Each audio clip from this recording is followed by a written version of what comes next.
Hola, ¿se me escucha? Hola, hola, ¿se escucha? Sí, profe, se Bien. escucha. ¿Se escucha? Sería bueno si el chico que tiene la coordinación me pasa para compartir pantalla. Voy a intentar, a ver si, creo que ya puedo. Sí, profe, se escucha. Bueno, vamos a ver ahora si compartimos la pantalla y vemos cómo vamos a arrancar. Bien.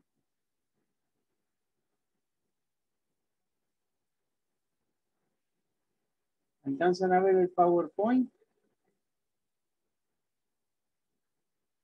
¿Alcanzan a ver el PowerPoint? Sí, se ve.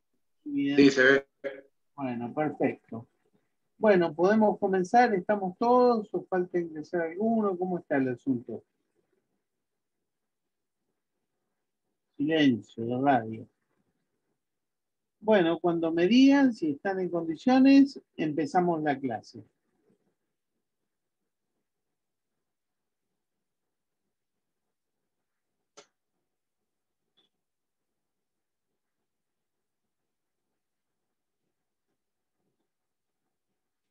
Vamos a guardar un silencio total o puedo tener alguna idea de si me escuchan y puedo empezar la clase.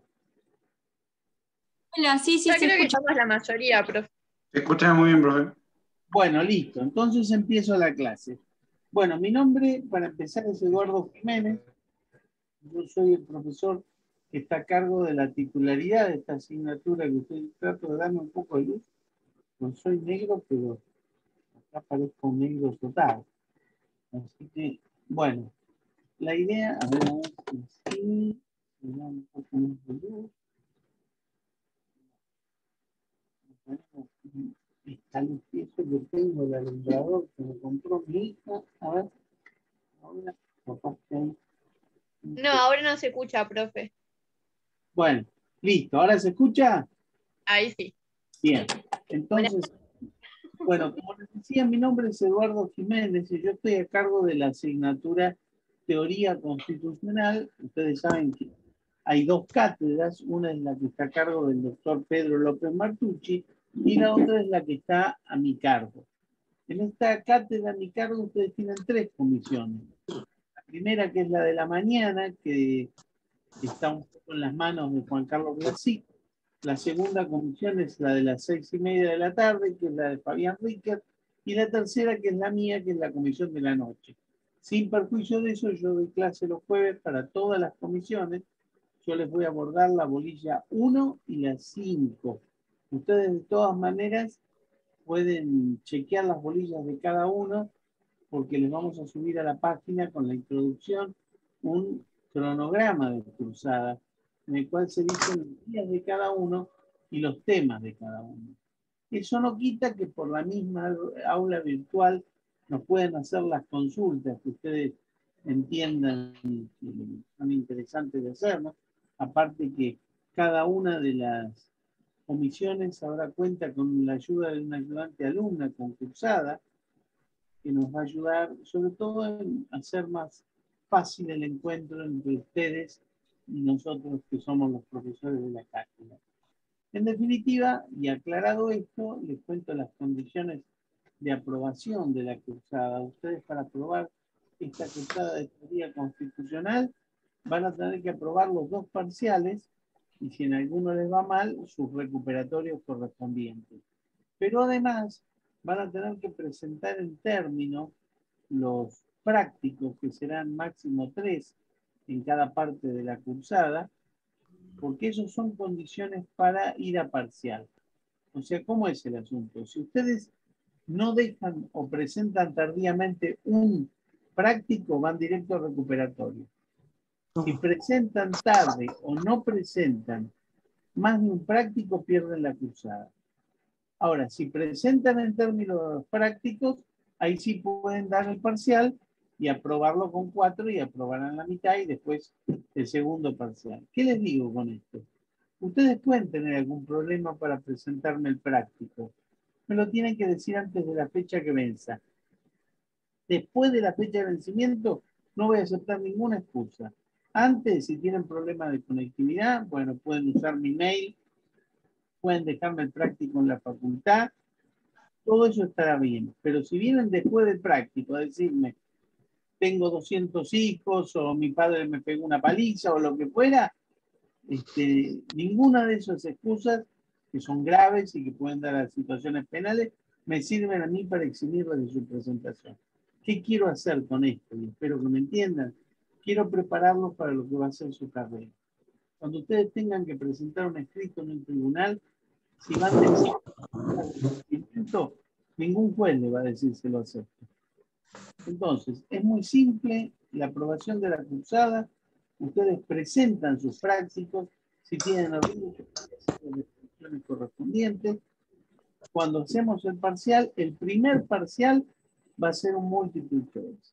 Si vamos al recuperatorio, ahí vamos a decidir según la cantidad que estén en el recuperatorio, si vamos a hacer otro multiple choice, o un presencial oral, o un examen oral por Zoom, o un examen con 5 preguntas a responder. Eso también va a tener que ver con cómo evoluciona esta pandemia que nos tiene tan a mal traer.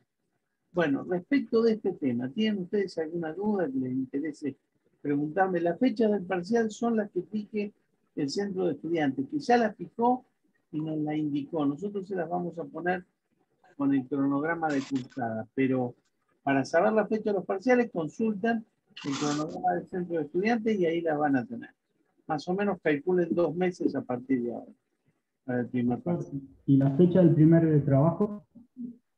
Miren, si se los presento hoy, la misma máquina le expresa cuál es la fecha de presentación, que generalmente son 10 días. O sea, si hoy yo les subo el primer práctico, tienen 10 días para hacerlo. En general es así, y la máquina les pone el vencimiento del plazo. En eso no van a tener ningún problema. ¿Qué otra duda tienen respecto de estas cuestiones? Ahí en el chat pusieron que hay gente que está esperando para ingresar a la sala. Disculpame, no te escuché bien. Que acá en el chat pusieron que hay gente esperando para ingresar a la reunión, a la clase. Ah, bueno, pero yo no sé cómo ingresarlos. A ver.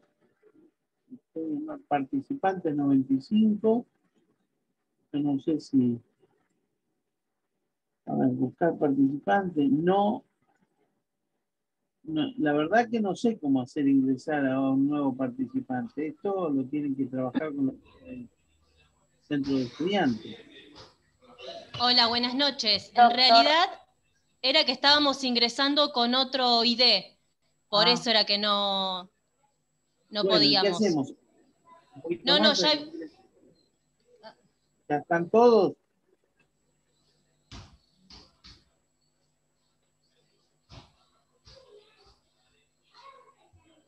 Decime, Vanina, si están todos, si puedo seguir con mi clase o si espero un poquito más.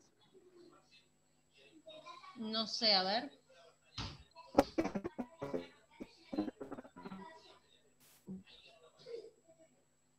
Bueno, tranquila que no hay apuro. Vos decime cuando estemos todos.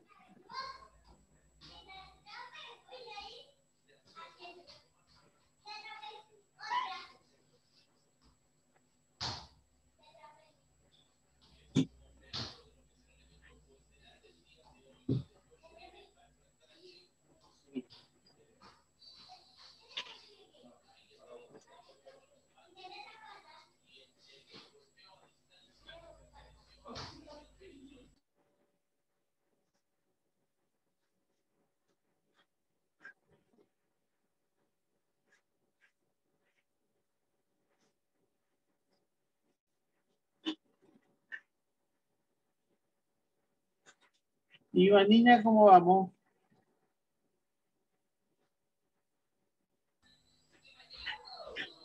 La verdad es que no sé, porque están ahí preguntando, pero ya avisamos igual al grupo, al chat, que tienen que ingresar al que dice plenaria, porque hay 2. Bueno. Así que ya irán ingresando. Bueno, está bien. Gracias. Voy a empezar con la clase y que la tome en el estado en que está. Bueno, bárbaro. Bueno, muchachos, dicho lo anterior, hoy vamos a tratar de principiar explicándoles qué es, en cierta forma, una constitución. Pero antes me gustaría que ustedes conozcan algo de la bibliografía de la materia.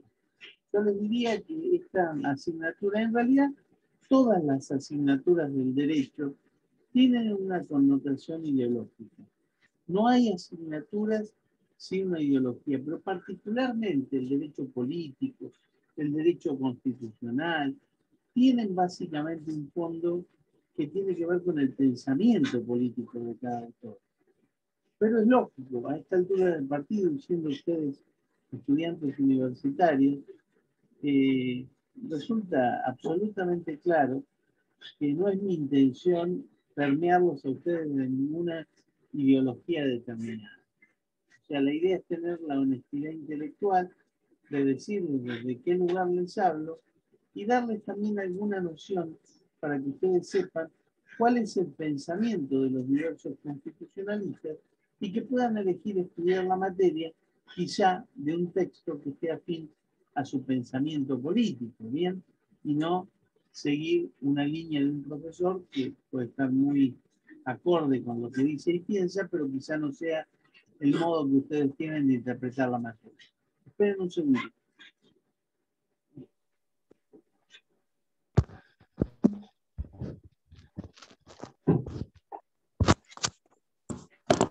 Sé que mis perros querían escuchar la clase, pero querían portarse mal y hacer ruido, entonces los escuché de la habitación.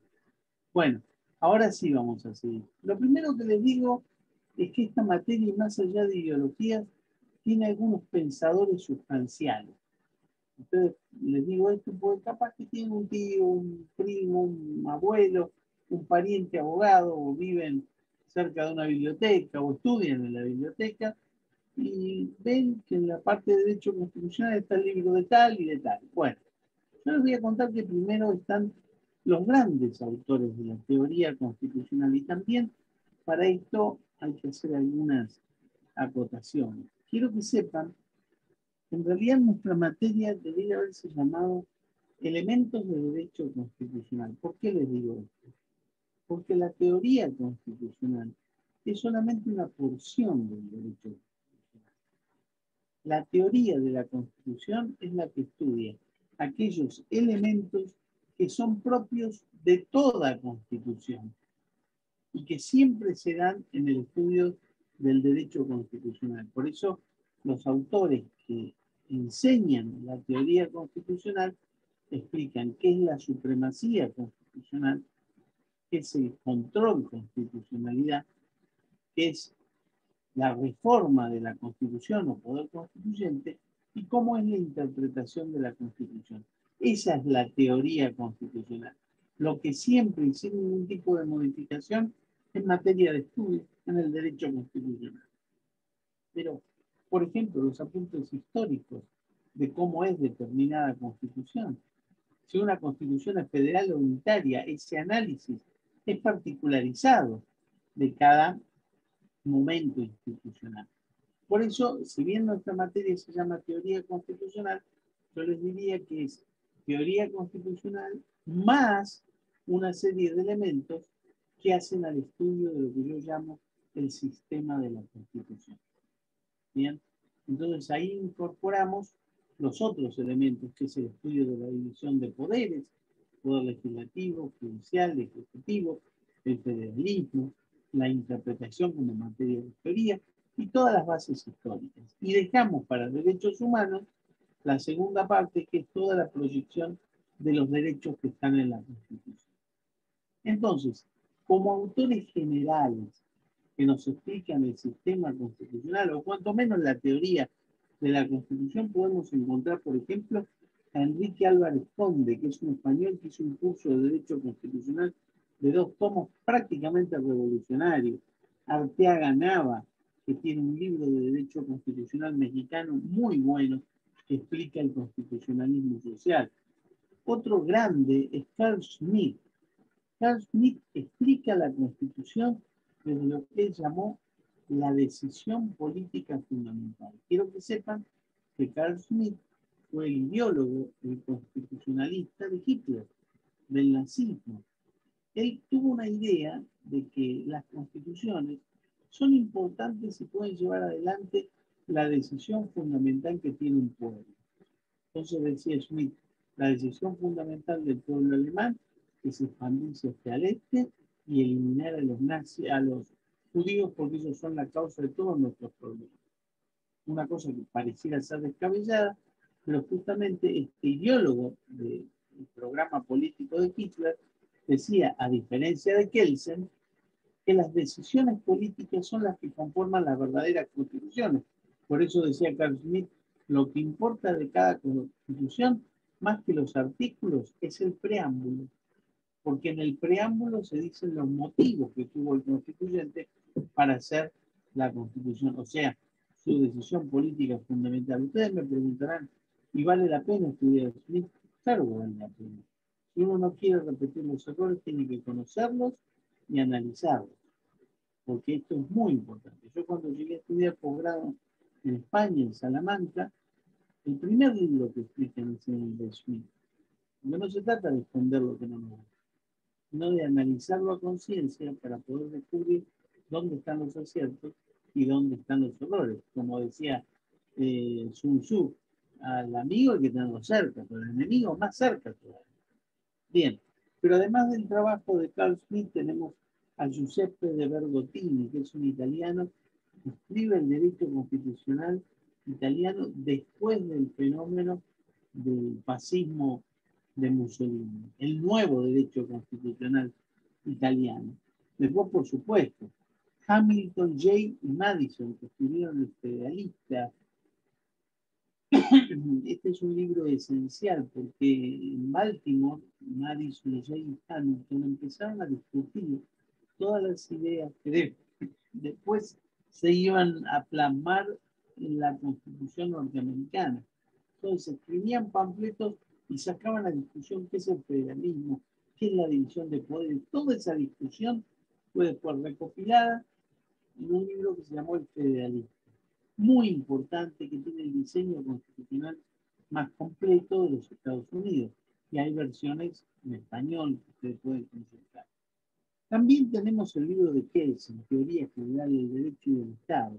Kelsen, a diferencia de Carl Schmitt, decía, el resguardo de la Constitución es una estructura jurídica sólida y un tribunal constitucional que la pueda sustentar. Es la base democrática del sustento del Estado de Derecho. Una de las discusiones más importantes que en el siglo pasado es quién debe ser el defensor de la Constitución. Porque Carl Schmitt decía que el defensor de la Constitución tenía que ser el Führer, porque era el único que podía tener uso de la fuerza frente a los demás. Y Kelsen decía, el defensor de la Constitución tiene que ser un tribunal constitucional que garantice la vigencia de los derechos. Si me preguntan quién triunfó, bueno, promediando la Segunda Guerra Mundial, el modelo de Kelsen se había implementado en Austria, en Checoslovaquia y en la España republicana. Ustedes saben que la España republicana cayó bajo el gobierno de Franco. Checoslovaquia cayó bajo la Rusia comunista. Y Austria demolió ese tribunal. O sea que aparentemente había ganado con los fascismos de turno Carl Schmitt. Con la recuperación europea se habló otra vez de los tribunales constitucionales y empezó a prevalecer la idea democrática de Kelsen. Por eso es tan importante cuando se da una discusión jurídica de peso.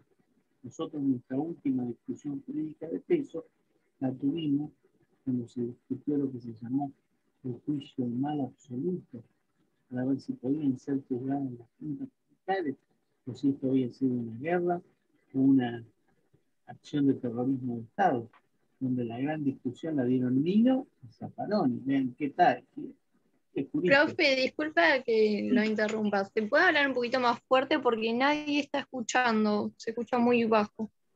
¿Cómo vamos? ¿Ahí se escucha mejor? No. No. Bueno, voy a tratar la computadora. ¿Ahí tampoco? Ahí va mejor. Bueno, lo que les decía entonces es que Kelsen fue un poco el que dio a triunfar la ideología democrática sobre Carl Schmitt, y su libro Teoría de la Constitución es un gran clásico. También tenemos a Karl Lowenstein, que es un alemán que escapó del nazismo y nos enseñó que la teoría de la división de poderes es una teoría vieja, porque no es posible en la realidad tener los tres poderes divididos. Y nosotros sabemos, en la Argentina el Ejecutivo hace mucho más de lo que la Constitución le dijo que debía hacer. Y el Legislativo mucho menos que lo que la Constitución le dijo que tenía que hacer. Entonces Lowenstein dice, dejemos de lado esto de la división de poderes, que nunca se puede, porque siempre hay un poder que tiende a excederse. Entonces él dice, hablemos primero de la toma de decisiones, que antes le incumbía al legislativo, pero hoy le incumbe al ejecutivo, porque toma las decisiones por decreto.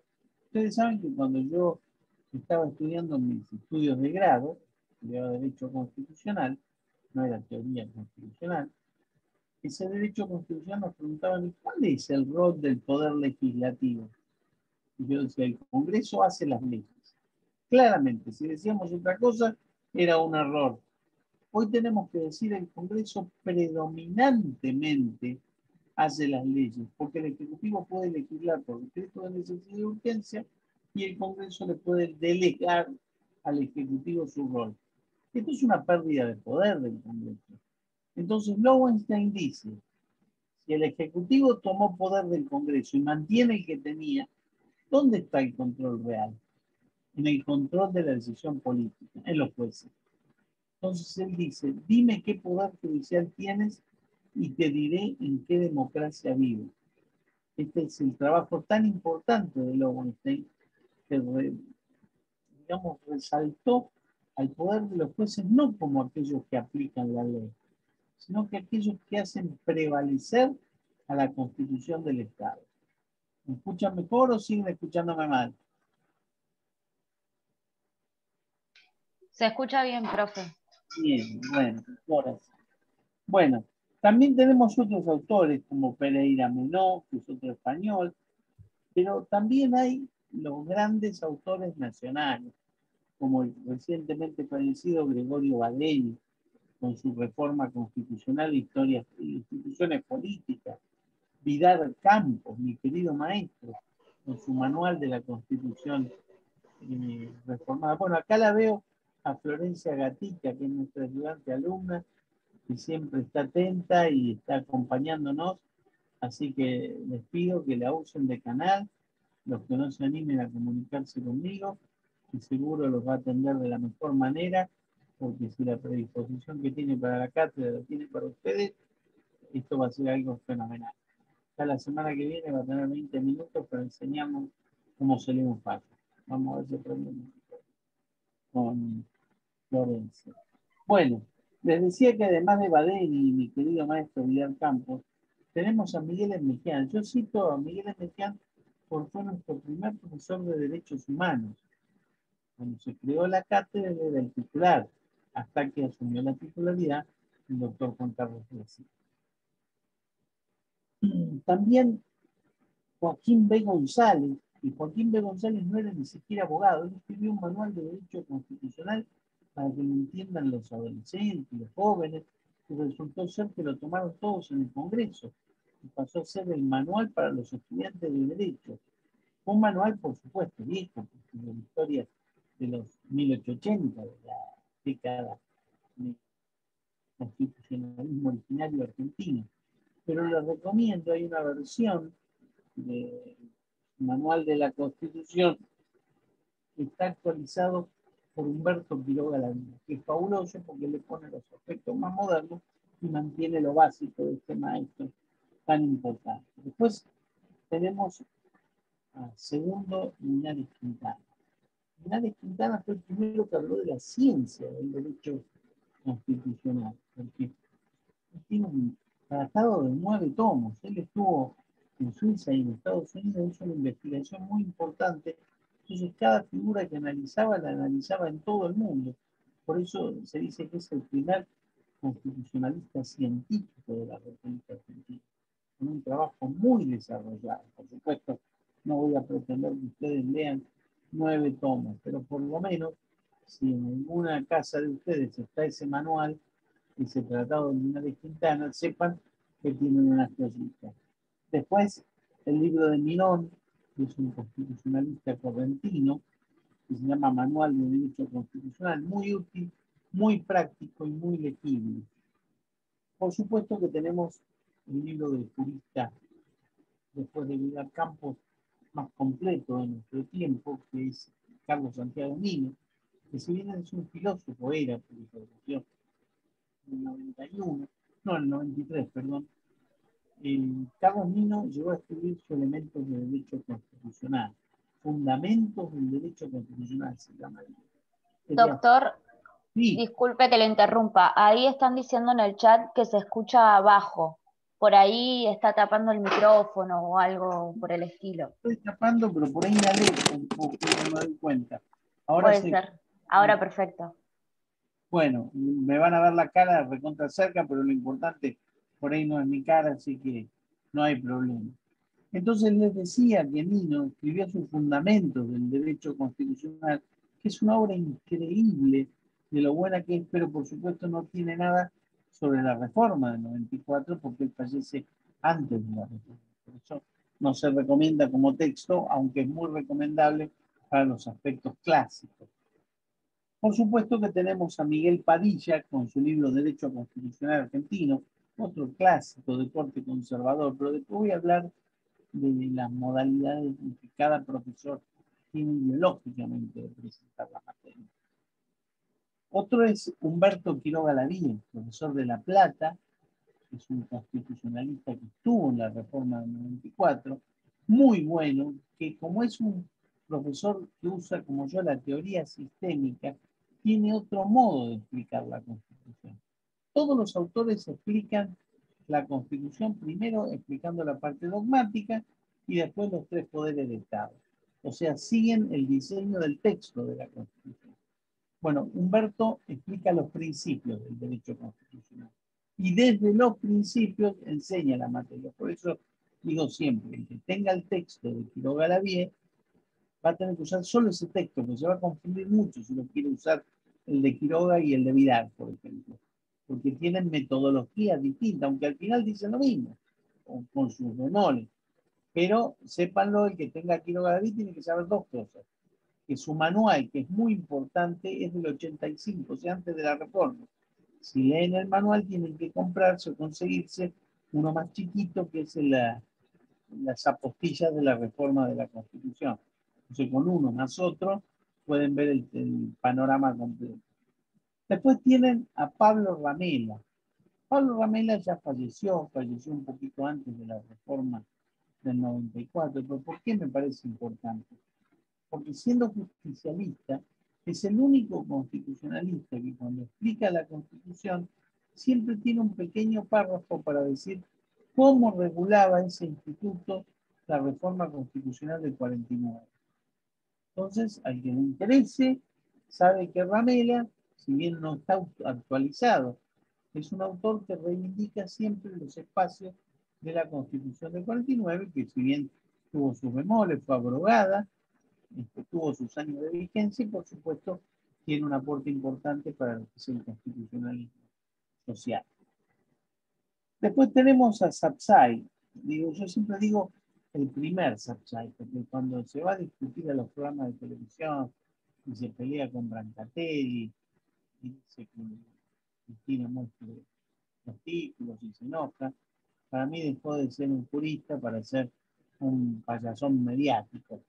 Entonces, fue un gran constitucionalista, pero en el tiempo presente ha perdido una presencia jurídica, porque su diseño se apoya en una presencia política. Esto no le quita calidad a lo que él dice, porque Sapsay sabe perfectamente muy bien lo que dice, al punto yo tengo el texto de él subido a la página. O sea, me gustaría que lo lean más que lo escuchen, ¿bien?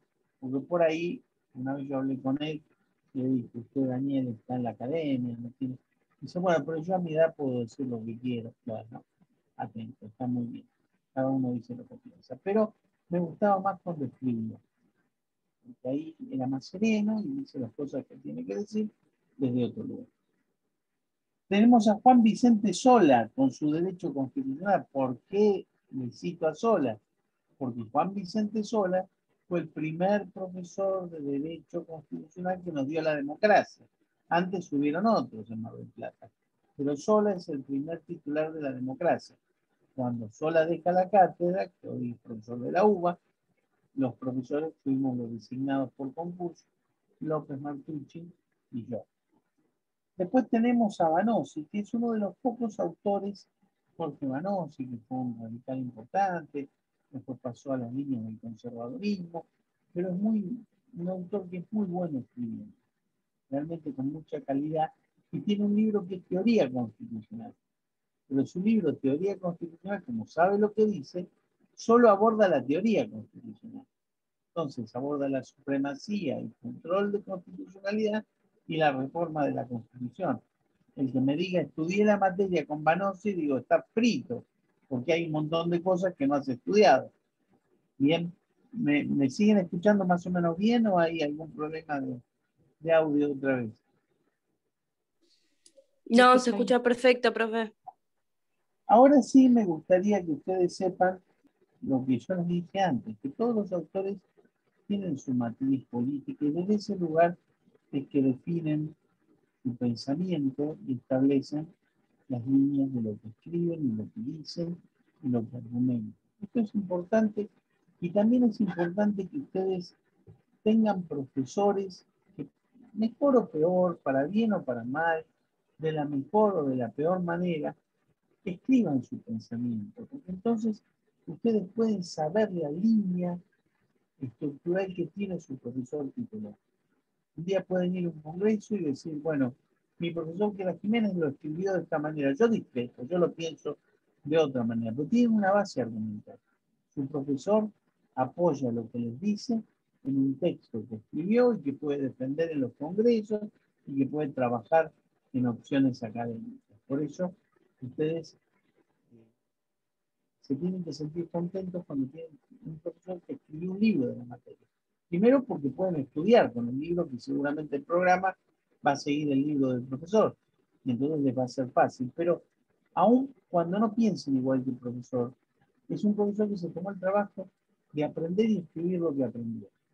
Por eso es importante esto. Y algunos autores escriben desde el lugar del conservadurismo argentino, como por ejemplo Gregorio Badeni, su reforma constitucional e instituciones políticas.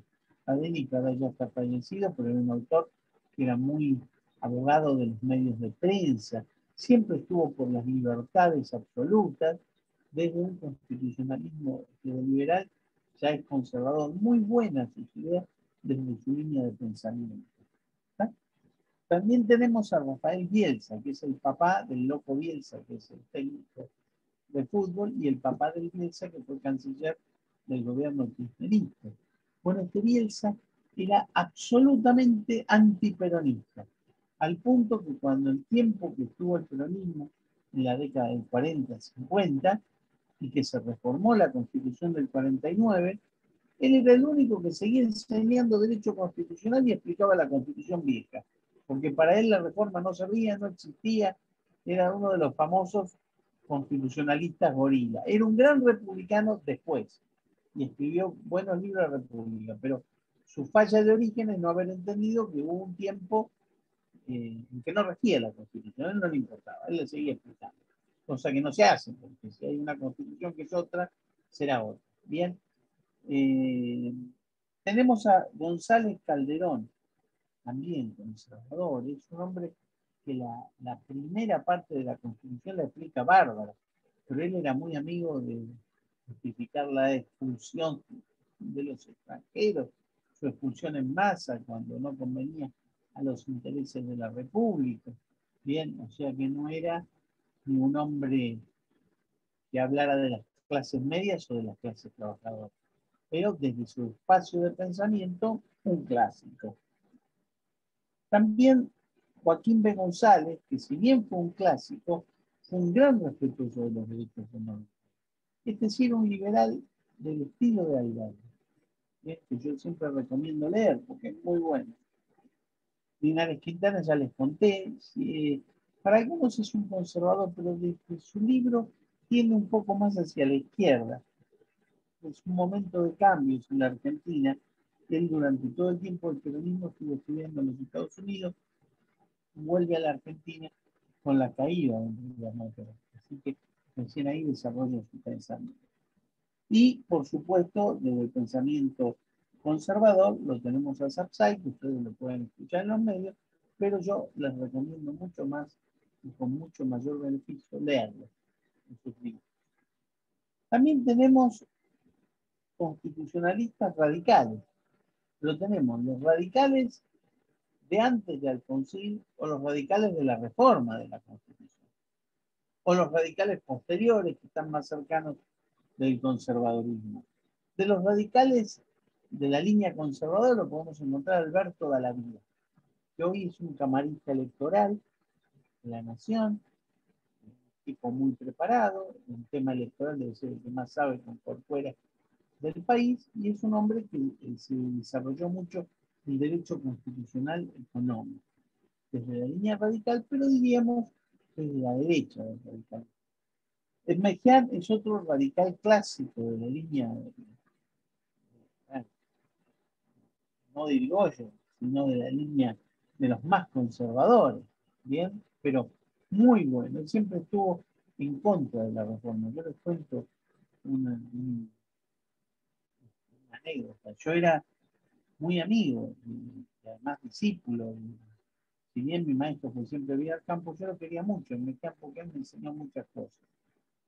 Cuando se entera que Alfonsín me había llamado para trabajar con él en la reforma constitucional, me dice, pibe, ¿dónde te vas a meter? Porque eso es un nido de víbora, no saben nada, no vas a aprender nada. Y digo, pero mire, está Humberto Quiroga Lavie.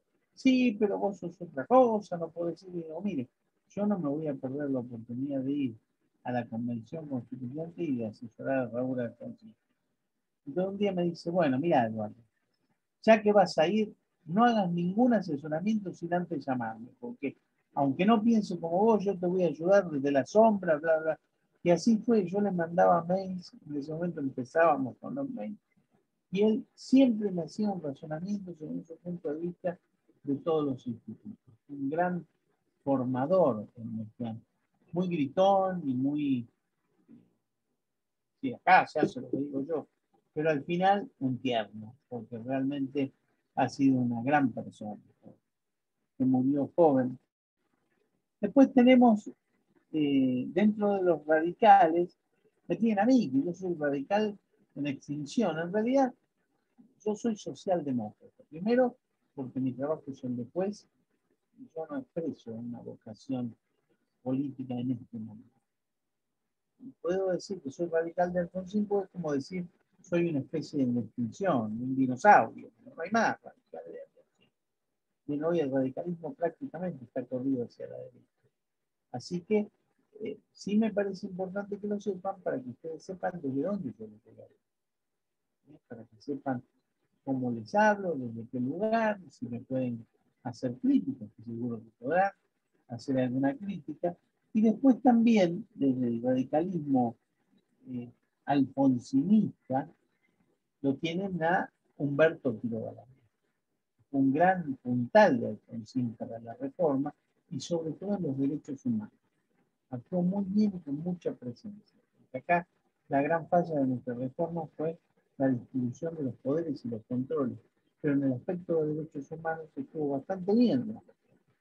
Bien, también lo tenemos a Pereira Pinto, que es otro radical pero clásico. Lo cito porque Pereira Pinto fue profesor de constitucional titular en esta casa de Mar del Plata, pero en época del final de la dictadura.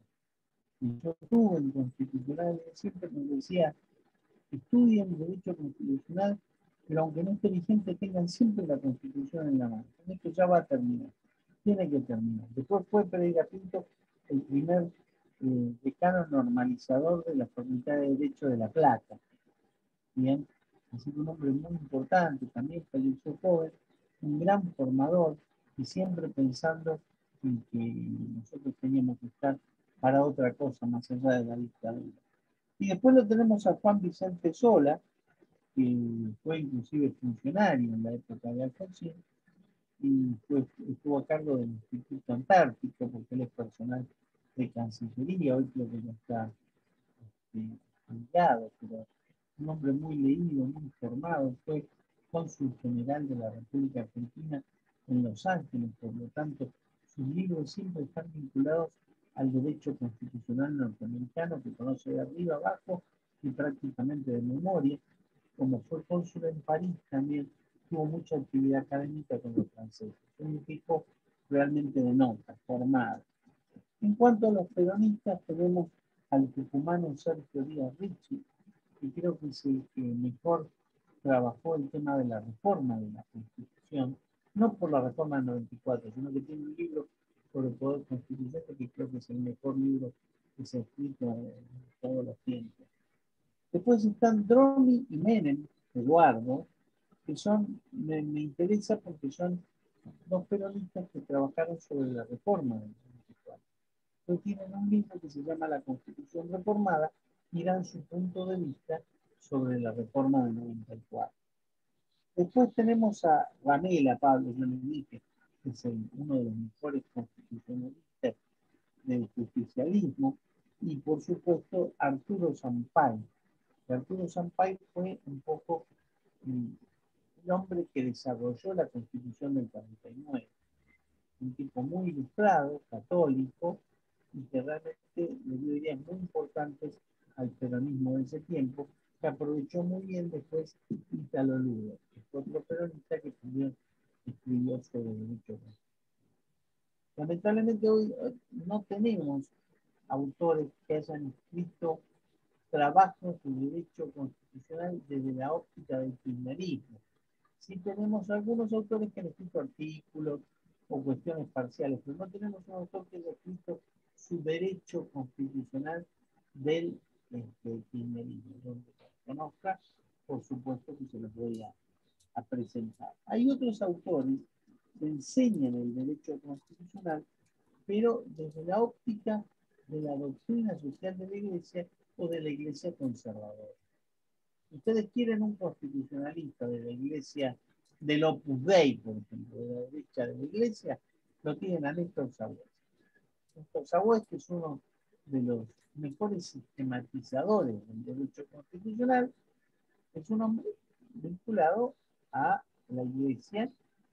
Y por otra parte lo tienen a Vidal Campos, que él es un hombre de la Iglesia de Puebla, que es un hombre de la Iglesia socialdemocrática.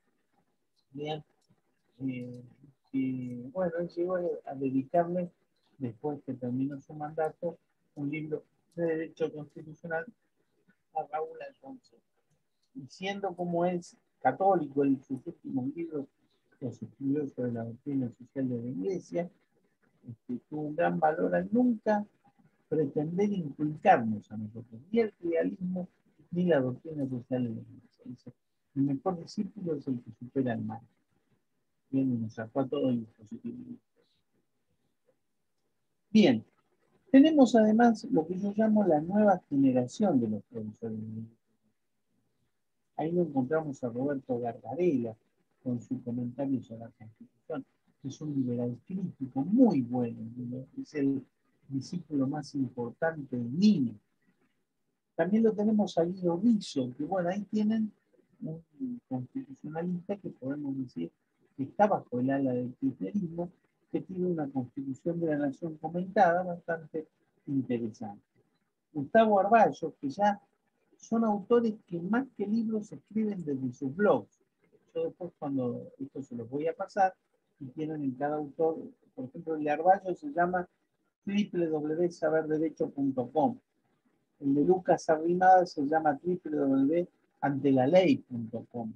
El de Gustavo Marino, que es un marplatense, un capo, se llama hablandobajo.blogspot.com.ar. Y Laura Clérico tiene uno que se llama UBA, Academia Edu, Laura Clérico. Todo esto después, para que les interese, lo tienen a mano. Esto para que no piensen, dice, bueno, uno estudia del libro de Jiménez y ya está. Lo que tiene de bueno, y esto me lo dijo Germán Villalcampo, estudiar de mi libro, es que yo sigo el programa. Yo hice el programa conforme a mi libro. O sea, no les va a quedar tema sin poder encontrar si estudian con el libro. Y tampoco los voy a invitar a que lo compren. Yo siempre digo, es bueno tener, aunque sea un texto general de la materia que ustedes están estudiando. Les digo esto porque ustedes van a terminar la carrera y si tienen apuntes, etcétera, después se van a dar cuenta que lo único que tienen para estudiar sus casos, porque uno sigue estudiando, trabajando con los libros que usó cuando estudiaban la carrera. Yo, por ejemplo, ahora está el Código Civil y Comercial, pero tengo mi Código Civil con mis anotaciones, y mis referencias, y mi Constitución, y mi primer libro de Villalcampo donde hago mis anotaciones. Entonces, yo les sugiero que donde tengan una materia que ya tiene su nueva codificación, como por ejemplo el derecho constitucional, ahora el derecho civil, tengan su texto, un texto, y ustedes eligen. Y el mío les va a servir para estudiar la materia, por eso está en mi página y solamente con entrar a la página pueden acceder al texto. Pero para comprar, cómprense el texto, el primero. Como están las cosas en el país, cómprense un libro que lo pueda comprar. Pero el que lo pueda comprar, cómprense un libro que esté vinculado a su pensamiento. Entonces ustedes van a pensar el derecho constitucional como piensan la vida política.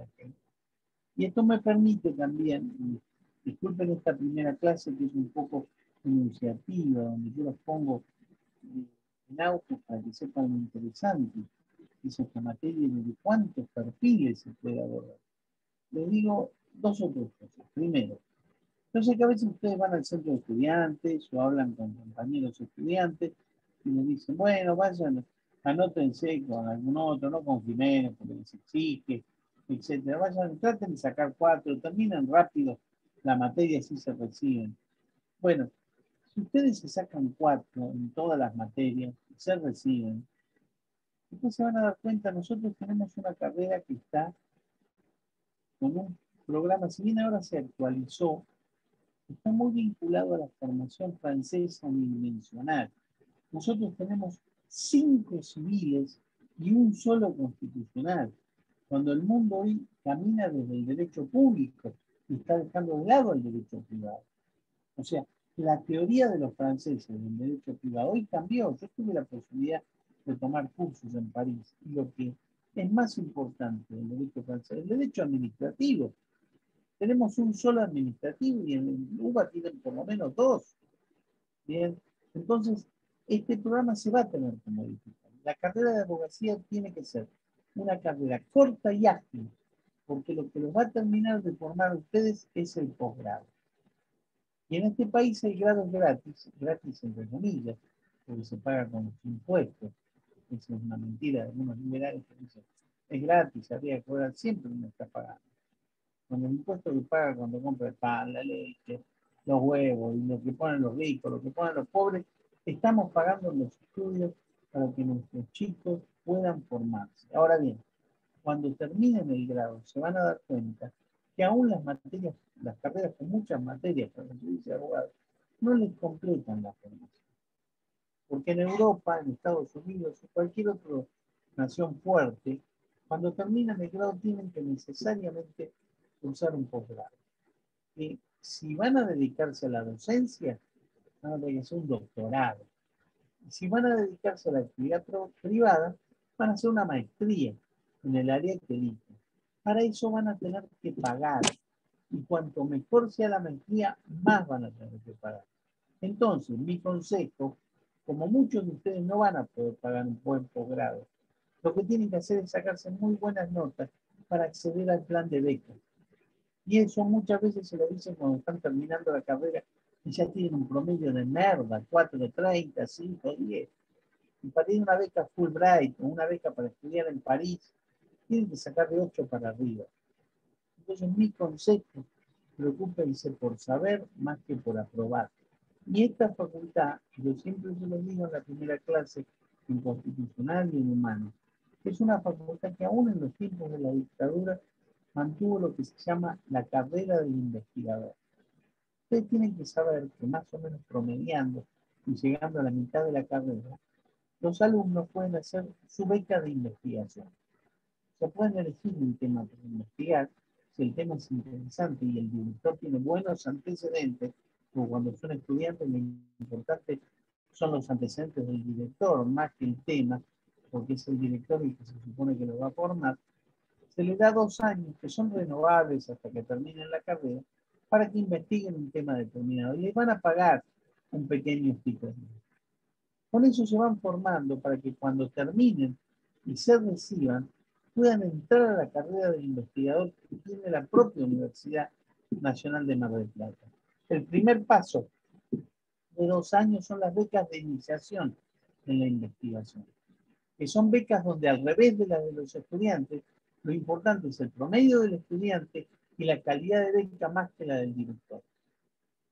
Si andan bien esos 2 años, pueden hacer 2 años más, que es la profundización en la investigación. Es decir, este tema que trabajé, ahora lo voy a profundizar. Y los últimos 2 años, que es la beca de formación superior, les permite hacer un posgrado en Argentina o en el extranjero. Entonces, si siguen la carrera de investigador, ustedes van a poder terminar con un doctorado, con una maestría, siempre siguiendo la línea de la universidad pública. Pero, por supuesto, esto no sirve si se los cuentan cuando están terminando la carrera. Eso lo tienen que saber antes. Y es un dato que ustedes tienen que conocer. Y que fíjense que en otras facultades la tienen clarísima, ¿no? ¿Por qué la mayoría de nuestros investigadores son ingenieros, arquitectos o biólogos? ¿Por qué en ingeniería? Ustedes empiezan. Por ejemplo, Florencia anda buenísimo en matemática 1. El profesor de matemática 1 le va a poner un 10 porque anda muy bien. Pero va a hablar con el profesor de matemática 2 y le va a decir, hay una Florencia Gatica que es buenísima en cálculo matemático. La primera clase, ese profesor de matemática 2 le va a decir, acá hay una chica que es Florencia Gatica, me dijeron que sos buenísima, así que yo te voy a dar unas cuentas y te van preparando. En tu tercer año te dicen, Florencia, ¿querés presentarte a beca? Y sabes qué promedio tenés, 9,80. Entonces vos vas a competir con un pibe de derecho que tiene 6. Entonces, ingeniería se va a llevar la mayor cantidad de becarios de la facultad, porque todavía nosotros en derecho, para poner 10 a un alumno, tiene que saber más que el que escribió el libro, o más que el que le está enseñando. O sea, todavía no nos animamos a poner 0 al burro o 10 al que sabe mucho. Es lo que hay que hacer. Yo les cuento una última anécdota para después empezar un poquito con la clase de hoy. Este tiempo ganado, no perdido.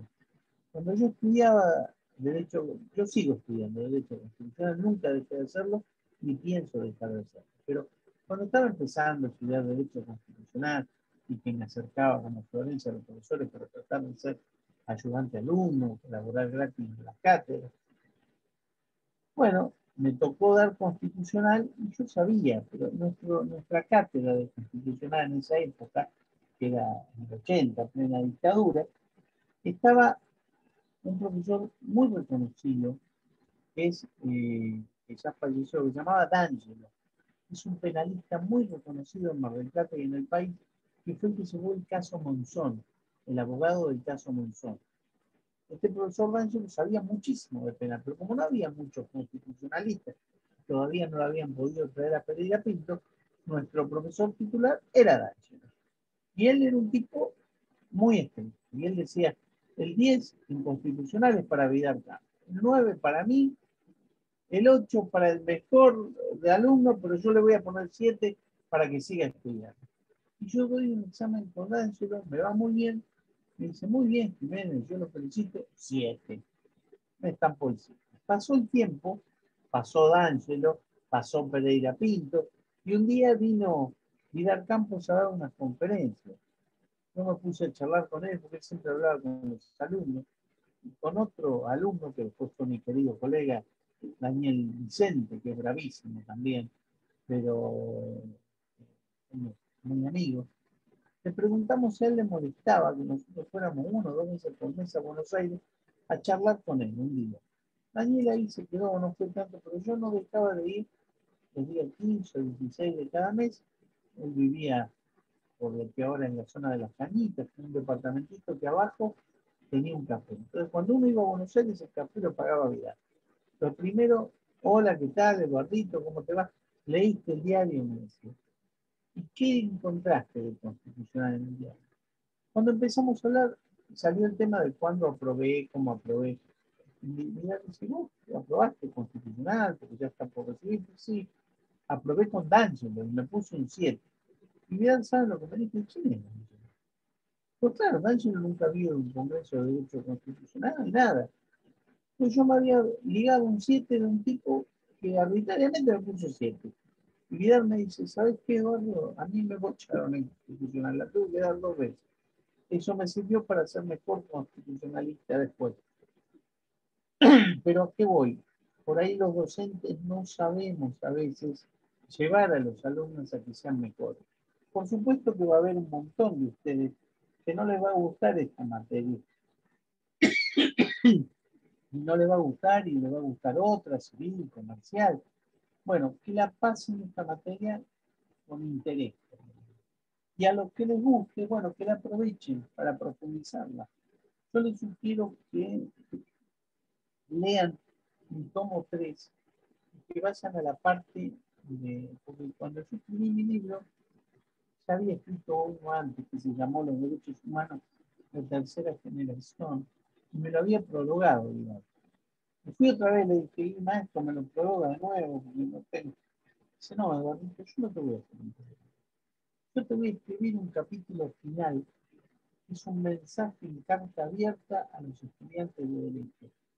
¿Y eso para qué sirve? Eso te va a servir ahora, cuando seas profesor, porque yo les quiero dar una clase a tus estudiantes, siempre.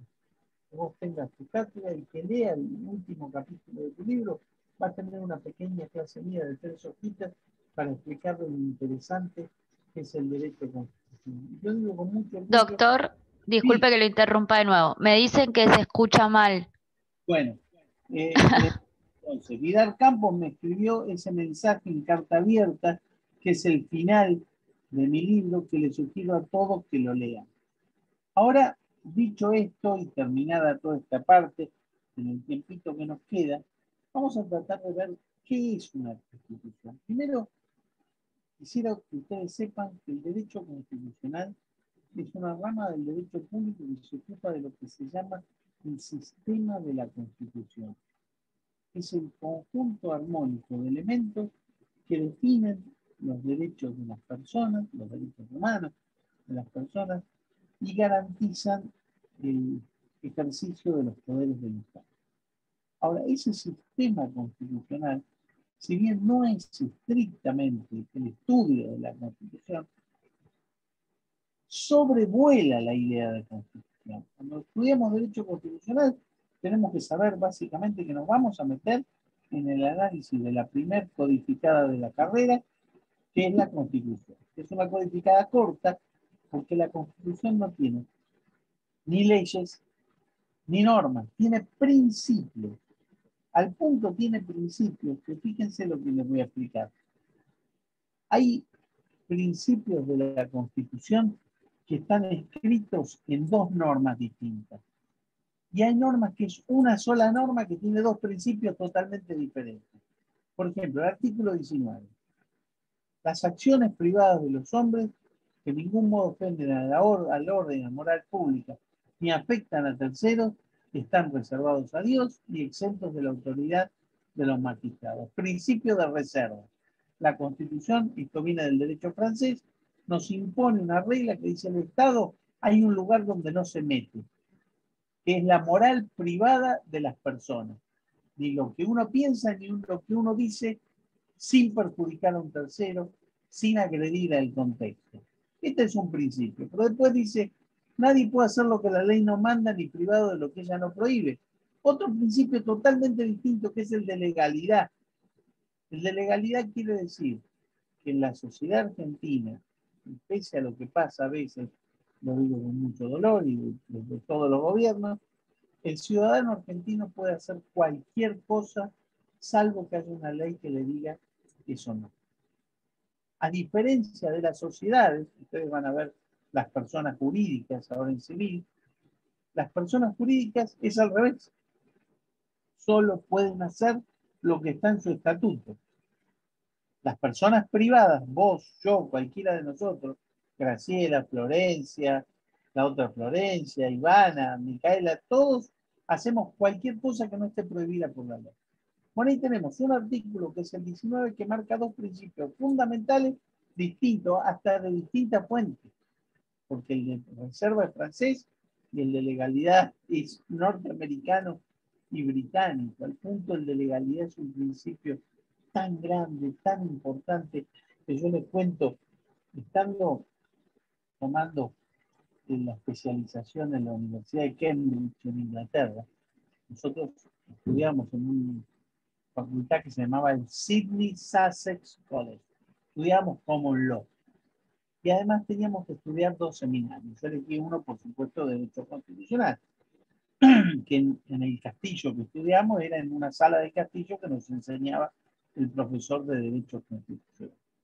Y los ingleses claramente explican su regla del predominio de la ley, porque para ellos hacer una ley es tan difícil como para nosotros reformar la Constitución, porque ellos tienen una Constitución no escrita, no codificada, que son las reglas del Common Law, que están desparramadas en distintos acuerdos. Pero cuando el Congreso hace una ley, es como que hizo una reforma de la Constitución. Fíjense que el Parlamento hizo una ley para hacer el Brexit. Fíjense lo importante que es Inglaterra fuera de Europa, para eso tuvo que hacer una ley. Pero claro, nosotros éramos un grupo chico de 8 personas, estoy hablando del año 97, que estábamos tomando ese seminario, y de las 8 había 4 españoles, hinchadores de los españoles como lo que no había. Porque a la época que la Unión Europea decía que España tenía que calificar mejor su constitución, sus universidades, entonces todos los españoles estaban haciendo cursos por ahí. Y estos profesores españoles lo criticaban al profesor británico, porque le decían, pero usted está hablando de derechos constitucionales, ni siquiera tienen una constitución codificada y dicen que la ley está por encima de cualquier otra norma, esto no tiene sentido, bla, bla, bla, y todos los días salían con eso, y el profesor británico nunca le respondía nada, hasta que una vez uno le dice, pero escúcheme, ustedes que tanto hablan de la prevalencia de la ley y a acatar lo que diga la ley, dice, ¿qué pasa si un día el Parlamento británico dicta una ley que prohíbe la lluvia? Y el profesor me miró y le dijo, ¿pero por qué el Parlamento británico iba a dictar una ley así? ¿Eso saben lo que demuestra? Que los británicos, pese a que son piratas, nos robaron las Malvinas, todo lo que les guste, ellos tienen claro que su Parlamento puede hacer leyes buenas o leyes malas, pero nunca puede hacer una barbaridad, porque creen en que sus leyes tienen un sustento constitucional. Entonces, ¿cómo va a ser una ley de nuestro Parlamento una ley que prohíba la lluvia? Si no se puede hacer eso. O sea, ellos lo tienen enfatizado en su cabeza. Que su Parlamento sirve porque ellos dicen, es mejor someterse a la ley que someterse a cualquier tirano. ¿Bien? Y no descubrir que la ley se acata mientras me sirve, si no encontraremos algo para pasar por arriba de eso. No lo conciben. Entonces, eso a mí me sirvió porque me vine pensando en Argentina cuando vuelvo van a sacar una ley para prohibir la lluvia, seguro. Pero la idea general entonces es que el sistema de la Constitución es un sistema que sirve que la estructura de la nación garantice derechos y genere controles en los poderes de gobierno. No digo divida los poderes, porque hoy ya no se habla más de división de poderes. Sí hablaban los franceses cuando decían, un artículo 16 de la Declaración del Hombre y del Ciudadano, un país que no tiene garantizados sus derechos y divididos sus poderes, no tiene constitución, decían los franceses. Lowenstein diría, un país que no tiene garantizados sus derechos y efectivos controles frente al funcionamiento de los poderes, tampoco tiene constitución. Y Gargarella hoy diría, un país que no tiene sus derechos garantizados, efectivos controles y una actitud de deliberación donde se discuta en los espacios de la democracia, no tiene constitución. Porque después de la caída de la cortina de hierro, el verdadero enemigo de la democracia, que necesita más espacios de discusión y debate, es el capitalismo, que requiere mayores espacios de concentración, Porque ustedes saben que nunca como ahora hubo tanta riqueza en el mundo. Nunca como ahora estuvo tan concentrada en tan pocas personas. Eso es algo que la democracia debiera cambiar. Entonces, ¿qué es una constitución? Yo lo primero le marqué las ideas de Meján y Sagüez. Bien, para el Meján siempre hay una lucha entre el poder y la libertad, una tensión permanente que siempre hay que buscar el punto medio. Tenemos los grupos humanos, tenemos las relaciones de poder que la trabaja el poder político de turno. Está el poder político y los contrapoderes de hecho, porque hay, además del poder fuerte que supone el Estado, que puede manipular, etc., están los poderes de los medios, que también tienen esa misma actitud de manipular. Y en el medio el ciudadano. Y por otra parte tenemos la institucionalización del poder, que es el derecho público y que es la división de poderes. Claro, Meján es un clásico. No va a hablar de los controles, que él habla de la clara división de poderes. Él dice que el legislativo legisle, que el ejecutivo solo administre. Está bien lo que él dice, pero es algo que ya no se puede. Bien, por muchas razones que vamos siguiendo. Primera constitución, entonces, primera concepción de lo que es una constitución. Es un dique o contención de los embates del poder que garantiza un espacio propio de la libertad. O sea, nosotros tenemos las libertades normadas, garantizadas como principios en la Constitución. ¿Y qué es la Constitución? Un freno para que el poder no abuse de tal manera que haga imposible el goce de las libertades. Pero un desarrollo porque sin estos poderes que garantizan tampoco tendríamos libertades. O sea, los poderes deben estar, pero deben estar para de alguna forma garantizar las libertades públicas. Vamos a ver otra acepción, constitución formal y material.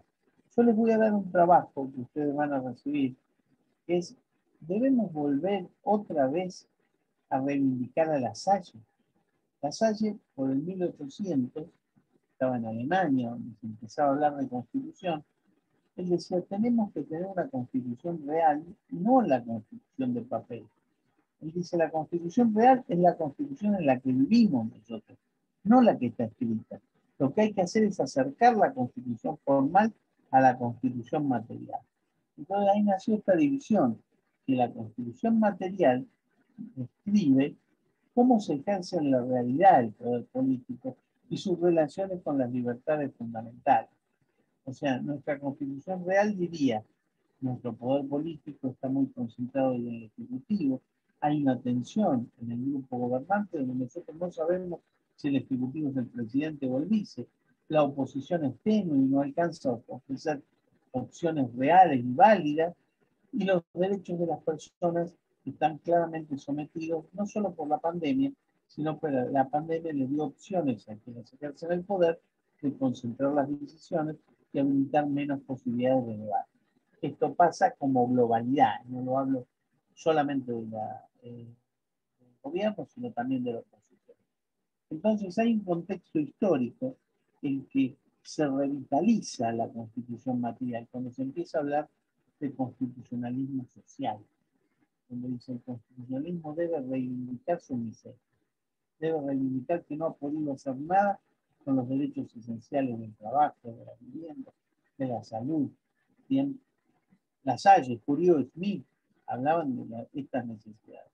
Los efectos son la legitimidad constitucional en tanto hay correspondencia entre norma y realidad. O sea, si la Constitución, nosotros dijimos hasta la reforma del 94 mucho tiempo. ¿Para qué tenemos que reformar la Constitución? Lo que tenemos que aplicarla de 1853.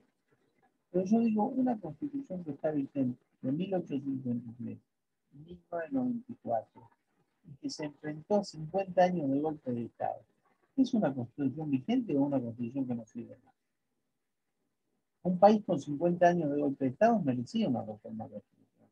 Yo estoy de acuerdo que la 94 no fue buena, pero por lo menos se hizo en democracia. Seguramente en 10 o 20 años más tendremos una reforma que yo espero sea mejor, la que hagan ustedes. Pero la realidad es que cuando tenemos una constitución de 150 años y una sociedad como la que tiene la Argentina, acá tenemos un problema. Bien. Constitución formal. designa un conjunto de normas jurídicas que regulan y determinan el modo en que debe ser ejercido el poder político. ¿Cómo deben ser las cosas? Así. A la mañana hay que lavarse los dientes, hay que vestirse, hay que bañarse, hay que ir al colegio, hay que volver, hay que comer, hay que ir a gimnasia, descansar un rato y dormir temprano porque al otro día hay que volver al colegio. ¿Pasa eso? No, a las 2 de la mañana con la computadora, que hay que ir con un látigo para que la paguen o sacar el enchufe. Claro, el contexto es el constitucionalismo clásico, donde el diseño estaba de la mano con lo que pasaba. El efecto es que quitó la costumbre en carácter de fuente del derecho. La costumbre con la constitución formal no era más fuente del derecho, porque lo que era fuente de derecho era la norma, la constitución.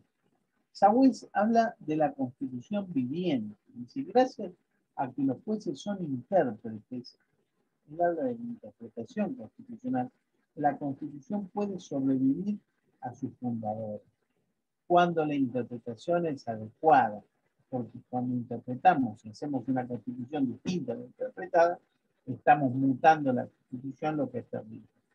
Bien, yo hoy, por ejemplo, cuando en Humanos explico la idea de interpretación, señalo que es muy importante la interpretación desde la óptica de la mujer, la interpretación desde la óptica de las comunidades aborígenes, de los grupos desaventajados. O sea, es esa interpretación constitucional que debe incluir para ser fuerte a la Constitución. Esa es la que nos merecemos, no es la que tenemos. ¿Qué es esto de constitución viviente? Parte de la independencia de la comunidad, tanto del texto constitucional como de las valoraciones. La Living Constitution es un poco lo que dicen los jueces norteamericanos. La Constitución es lo que los jueces dicen que es. Entonces ellos sí han llevado una Constitución de 200 años sin golpe de Estado, con cada vez que ellos han necesitado, prácticamente han incorporado una enmienda. Para bien o para mal. Fíjense, cuando se hizo la Constitución de Filadelfia en 1787, los americanos entendieron que no tenían que consagrar ningún derecho porque los derechos ya estaban en las constituciones de los estados. Cada estado tenía su constitución con los derechos. ¿Para qué ponerlos otra vez? Con los años descubrieron que la constitución de un estado protege al ciudadano contra las arbitrariedades de las autoridades estatales, pero no contra las arbitrariedades de las autoridades federales. Entonces, las 10 primeras enmiendas fue incluir los derechos fundamentales en la Constitución Federal, porque se dieron cuenta que no era una repetición, era una necesidad que la Constitución Federal garantice los derechos igual que la provincial, porque había que protegerse no solo del gobernador, sino también del presidente. ¿Me entienden? ¿O no entienden nada? Bueno, espero que entiendan. La Constitución viviente postula un no interpretativismo, ya que promueve la elaboración de respuestas jurídicas constitucionales conforme a las necesidades del presente y las valoraciones de la sociedad actual. O sea, la Constitución que interpreta conforme hoy, no conforme lo que pasó ayer. ¿Cuáles son los efectos de esta modalidad? Es que se debilita la seguridad jurídica y se flexibiliza mucho la Constitución, al punto que los franceses, con Lambert a la cabeza, decían, pero los Estados Unidos viven en una judiciocracia, porque en realidad, más que Constitución, tienen jueces que la interpretan. El problema es del operador, porque tenemos los jueces activistas y los jueces conservadores. Entonces los jueces tienen en la mano la forma que le van a dar a la Constitución. Y faltaría el problema del consenso, que es lo que ahora agrega Gargarella. Al rol de los jueces tiene que agregarse el consenso democrático. Bueno, seguimos un poquito más. Vamos ahora nuevamente a ver qué es la Constitución, pero conforme el maestro Germán Villar Campos, a ver cómo andamos, nos quedan unos minutitos. Vamos a ver si podemos terminar con esto. A ver. Villar dice que con el concepto de bloque de constitucionalidad, o sea, la Constitución Federal más los instrumentos de derecho internacional de los derechos humanos que tienen su misma jerarquía, se puede suponer que la definición de lo que es una Constitución hay que ampliarlo en derecho político. Desde que nosotros jerarquizamos los instrumentos. Tenemos una constitución más robusta, más completa, porque incorporó el derecho internacional de los derechos humanos y conformó un bloque de constitucionalidad que nos hace parte de la comunidad internacional.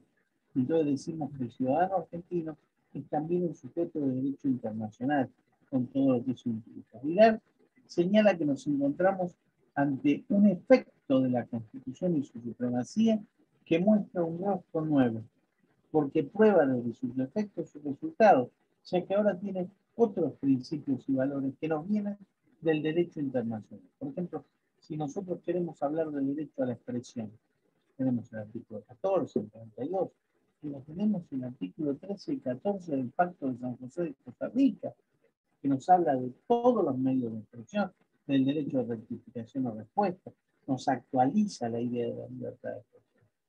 Entonces, ¿qué es la Constitución para Vidal? Es un orden sustancial de valores cuyo efecto consiste en proyectar a los planos inferiores, incluido el de la ley, el deber de dar efectividad y desarrollo al sistema valorativo.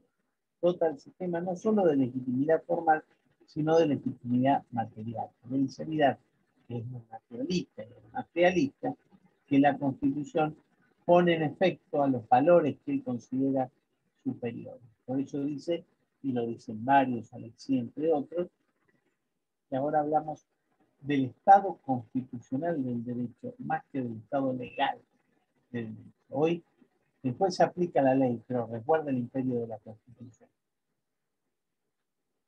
Se pregunta Vidal, ¿qué cosa es la Constitución?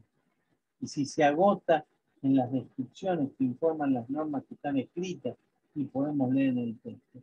¿Es solamente letra y nada más que letra? Bueno, como todo y un naturalista, él dice que hay derechos con normas y también derechos sin normas, porque la Constitución va más allá y él cede al conjunto de la norma escrita. Y él para él dice los derechos implícitos. La Constitución tiene un artículo como el 33 que dice que estos derechos no son negación de otros, que surgen de la forma republicana y la soberanía del pueblo, que está incluyendo otros que no están escritos. Pero yo respondo al querido maestro con mucho respeto, que es una norma la que habla de la simplicidad. O sea que volvemos a fundar los otros derechos que no están en la Constitución en una norma. Por lo tanto, podemos seguir siendo positivistas porque los derechos implícitos surgen de una regla de derechos y no de una intención valorativa. Bueno, esto viene solo para llevar. Desde el siglo XVIII se reputó a la Constitución democrática como lo que se llama la ley de garantía y se incorporó al contenido una fidelidad garantista que tomó en cuenta el valor de seguridad jurídica, al punto que Vidal dice, hoy el verdadero nombre del derecho se llama garantía. El neoconstitucionalismo incorpora entonces la idea de las garantías institucionales para hacer operativo lo que se llama el contenido mínimo o esencial de cada derecho y de cada garantía. Estas son ideas de Vidal, pero que toma Ferrajoli. Vidal sostiene que el núcleo central de la legitimidad que a una constitución la hace ser aquello que es y no otra cosa, no tiene que ver con el voluntarismo estatal, sino que tiene que ver con los valores que tiene la Constitución, sean jurídicos, sean morales, que plasmaron en sus contenidos, con lo que afirma que el origen de esto excede y supera la positivización que le dio jerarquía constitucional. Entonces, esto significa que aquello que la Constitución es, se define no solo por su origen, que es el texto, sino por la finalidad a la que apunta el texto. Yo debo decir que al ser positivista no coincido con esta idea de que la Constitución excede los títulos y son los valores que se trazan. Porque para mí es peligroso decir quién va a definir esos valores. Si lo define Vidal estoy de acuerdo, pero no puede. Vidal se murió y ahora puede venir otro. Es decir, los valores son una aberración. Entonces yo por eso no adhiero a este aspecto de la posición. Acá está el medio Vidal para que estén recordándolo. Esto es en la puerta de su casa, cuando íbamos con Gil Domínguez a aprender un poco de derecho constitucional. Bueno, para la próxima clase les voy a explicar cómo funciona para mí el sistema jurídico y los derechos humanos para explicar desde la teoría de Alexis algo que no es igual a lo que dice Germán, aunque respetando mucho lo que nos enseñaba el maestro. Van a encontrar que trabajo de deberemos nosotros reivindicar a la salud, porque hoy yo digo que la Constitución formal está muy lejos de la Constitución material. Y después explico lo que hizo la salud. Fíjense, porque en parte de práctico yo les pido que ustedes me digan cómo interpretaron esa lectura. Bien, así que vayan mirándola. Si hay alguna duda, yo en la clase que viene se las refresco. Pero en la clase que viene vamos a hablar del sistema jurídico y los derechos humanos para empezar con algunas otras cositas que están en la clase. Y bueno, termino 5 minutos antes, pero como decimos todo de corrido y sin descanso, me puedo dar más o menos por satisfecho. Entonces recuerden, yo, Florencia, por ahí, mañana si voy a la cámara, voy a ver si te busco un material para que tengas. Si no es mañana, será el lunes, pero lo vas a tener, para que más o menos puedas trabajar con este tema. Si no, cualquier cosa, tenemos una tarde a casa y lo hacemos bien. Para los demás, se prueban. Se van a descansar, a comer. Bueno, alguno podrá salir, el que pueda, yo me quedo en casa porque todavía no estoy vacunado. Espero que hayan entendido y en todo caso, si ustedes quieren, tengo la posibilidad de compartir, de responder alguna pregunta que me quieran hacer. Si tienen dudas de lo que hablamos hoy, con todo gusto en estos últimos minutitos puedo responder. Profe, Sí, ¿me escucha? Iba a preguntar más o menos para cuándo iba a estar el práctico, si era para esta semana o para el próximo. yo hoy Porque al mismo hoy mismo. Ah, ok, ok. van a tener mañana a mayor tardanza, pero si mal no entiendo, Soraya ya lo debe haber subido y si no, y lo sube después de comer. Lo van mirando, van a tener 10 días, así que tranquilo, lo van desarrollando de la mejor manera. Creo que yo les voy a dar después la devolución. Disculpen, hago una consulta. ¿Para qué fecha sería la entrega? 10 días. Está en el mismo aparato, les dice, fecha de entrega hasta el día. Realmente son 10 días. Gracias. Yo pensé que me iban a preguntar sobre la clase de hoy. Estuvo muy claro, profesor. Bueno, Graciela, Sí, estuvo muy claro. Bueno, yo, eso es lo que más me gusta, estar claro. Después, Sí. si trepan, tienen varias campanas para que toquen. Sí, Así, reforzar con la bibliografía. bueno, yo les di la bibliografía para que ustedes sepan desde qué lugar estudiar la materia. No vayan a hacer los profesores que les dicen el color político del que les enseña. Por ahí los enseñan diciendo, yo soy hacer. No, nadie. Lo importante es que no sean tontos. Porque esa es la mejor manera de crecer de una manera universitaria. ¿Bien? Porque tenemos que aprender a discutir ideas sin pelearnos. Respetando al otro. Respetando, por supuesto. Aunque uno no comparta. No, esto no me gusta. Ahora recién arrancó, pues ya Florencia nos va a torear y va a decir que esto está mal, bien. Pero bueno, tendremos que soportarlo. ¿Qué vamos a hacer? ¿Alguna otra pregunta, chicos? Acá en el chat hay un chico Fermín Martínez, dice, yo tengo el libro de González Calderón leyendo ese libro y el de usted, ¿está bien? Está perfecto. Yo diría que leas el mío y complete con González Calderón, porque González Calderón es un autor muy antiguo. Entonces, si partís de González Calderón, te vas a perder. Agarrá el mío y anda completando con las ideas de González y vas comparando. Toda la parte de federalismo, la parte histórica está bárbara. Pero no tiene nada, ni siquiera del 14 bis habla González Calderón. Pero, Una consulta, profe, también porque ahí preguntaron. Su libro está cargado en su página, ¿no? Que yo puse el link. Sí. Perfecto. Encontrar mi libro, el de Sola y el de Sapsai. Y aparte pueden encontrar un librito que yo tengo, que todavía no lo publiqué, pero está sobre la historia de la enseñanza del derecho constitucional en la Argentina. Igual en artículos eso está más chiquito, que es para que puedan estudiar el requerimiento del programa.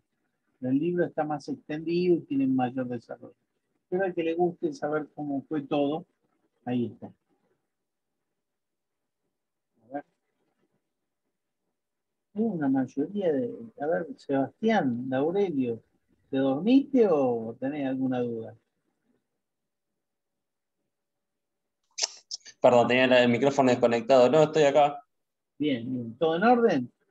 Recién de tantas mujeres. No, pasa que, bueno, mi mamá estaba cocinando, justo subió, abrió la puerta, me olvidé que tenía la cámara encendida y, bueno, pequeños errores. A comer, a comer. ¿Y qué hay de comer? Hola. Sí. ¿Qué tal, querido profesor? ¿Qué Sí. tal, gente? ¿Qué Bueno, pasa? yo tuve muchas dificultades en escucharlo bien. La verdad que yo pensé primero que era mi celular, así que me conecté con una compañera que estaba también en la clase. Y después cuando los compañeros me dijeron, yo lo escuchaba bastante aturdido, así que me costó. Pero aún así pude visualizar su criterio al dar todos los autores con las diferentes perspectivas partidarias, así que eso me encantó. La verdad que de escuchar una clase así, con esta cosa de abanico, me encantó. Lo que veo es que en el campus todavía no lo tengo actualizado y me preocupa porque yo no manejo mucho las redes sociales, entonces me manejo más con el campus. Si en el campus, ¿cuánto faltaría para que esté actualizada la página y veamos el material y los trabajos prácticos que usted va a subir? No depende de mí, esto lo maneja la facultad. Para la primera bonita. Igualmente, si vos no vas al campus, te vas a mi página y ahí encontrás mi libro y el de Sapsai. Perfecto. Perfecto. Del campus. ¿Bien? Perfecto. Pero el trabajo práctico siempre se va a subir en el campus, ¿verdad? ¿Entendí bien? En el campus. Ahora, si la facultad tiene un error y lo sube recién un día antes que termine el plazo, lo vemos y lo cambiamos. No, lo único que no quiero que vengan con ningún problema una vez que vence el plazo. Se terminó, se terminó. Eso lo dejamos claro. Ok, muchas gracias. De nada. ¿No tengo dudas? Yo tengo una, acá con respecto al tema del trabajo práctico. No sé si será por el tema de que habían dicho que podía aparecer trabajos prácticos de la anterior cursada. Y acá me aparece, ya uno puede, por las dudas quiero preguntar si es ese el trabajo práctico mencionado que dice, acá el título dice Introducción a las funciones actuales del Poder Ejecutivo y el Poder Legislativo de la Nación. No, eso es segunda parte. Ejecutivo, legislativo, y no sé si es un práctico, eso es un tema. ¿Vos estás, pero... ¿Vos estás en la comisión de Blasic? Claro, pero me parecen... Yo te explico una cosa. Tanto la comisión de Ricker como la mía, yo borro todo y voy subiendo a medida que doy los temas. Blasic me pidió que deje todo lo viejo también. Perdón, me equivoqué. Estoy en la tuya, en la de Jiménez. Bueno, nada más que lo que te subí en la clase de hoy. No podés encontrar las funciones del Ejecutivo y Legislativo. No sé, a mí me aparece eso, y acá me fijo, estoy justamente en la comisión 4. Eso es el práctico. Así que esperá hasta esta noche o hasta mañana que te va a aparecer que dice unidad 1. Y en la unidad 1 no está eso, que son la unidad 12, 13. ¿Entendés lo que te digo? Sí. Bueno, nunca ese puede ser práctico porque no explica el tema.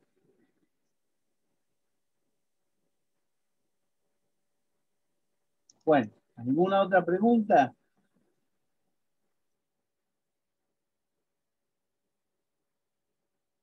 Silencio total.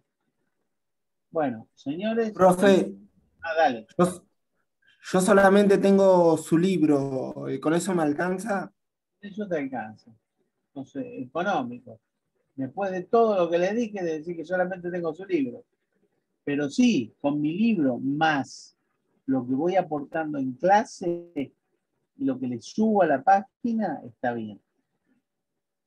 Listo, muchas gracias. ¿Ah? Listo.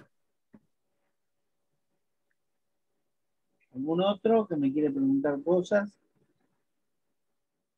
Hoy estoy de remate, no hay problema. De su libro, ¿sería el tomo 1 y 2 o 1 y 3? Porque yo recién me sumo al video y todo y en el chat estaban diciendo que uno u otro y la verdad que no entendí.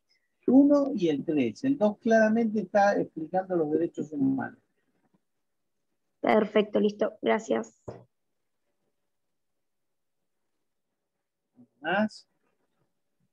Profe, ¿le puedo decir algo a los chicos y las chicas? Los chicos. Sí. Que es importante que también para las clases por ahí vayan teniendo la Constitución, porque a mí me sirvió mucho a la hora de, por ejemplo, de los temas, eso es súper importante para que vayamos siguiendo lo que va diciendo el profe, los artículos. Bien, está muy bien. Tener la Constitución es Acá una está. hoja de ruta. Bien, para cuando yo le cito algún artículo, para tenerlo. Sí, cuando... sí. También Sí. es una buena acotación. Casi siempre lo digo cuando empiezo las clases. Yo, lo que pasa es que ya me estoy poniendo viejo y por eso la facultad me pone ayudantes alumnos que me dan una mano para las cosas que me olvido. Que son que aprovechen las que no me olvido y las otras bueno. Pero muy bien, Florencia, tienes razón. Es texto fundamental la Constitución. Fundamental, Constitución. Muy bien, Graciela. Una cosa que les digo, entre la bibliografía van a encontrar constituciones comentadas. Hay muchas y muy buenas. Lo mejor, pero es prácticamente un libro, es la de María Angélica Kelly, que es un ladrillo espectacular. Pero Sapsay tiene un librito que se llama La Constitución de los Argentinos, con pequeños comentarios a cada artículo, que está muy bien. Y después, Guido Rizzo, en el cual yo ahí participé también, hizo una constitución comentada que es muy linda, chiquitita, y tiene el comentario cada artículo. Pero sí, la constitución pelada es muy importante. Con eso y el material está todo bien. Mario Zamaroni está o se le dejó la foto y se escapó. A ver si Cristian Pavela. No sé, se escapó, ese me puso la foto y se fue. Ah, no, ahí está Mario. ¿Te quedaste toda la clase o estuviste un rato nomás? No, está muteado, así que no quiera podemos fundar. Pero bueno, le dejamos un saludo, Mario. Bueno, chicos, si me largan, me voy a comer, porque a mí también me están preparando la comida. Así que hoy no me toca hacer la mía. Así que ¿Y qué va a cenar? ¿Qué va a cenar? Me parece que está haciendo pasta. Así que. ¡Ay, qué rico! Rico, rico, con buena salsa. Fíjate que yo soy Jiménez, pero Bertino de parte materna de Sicilia. Así que para nosotros la pasta es muy importante. Así no me engordamos. Así es la vida, ¿qué vamos a hacer? Bueno, chicos, un gusto conocerlos. Me parece muy linda la primera clase y me voy a comer para que no se pase. Bueno. Buenas noches. Hasta luego. Buenas noches. Chao, profe. Chao, doctora, hasta luego. Luego. Buenas noches, hasta luego.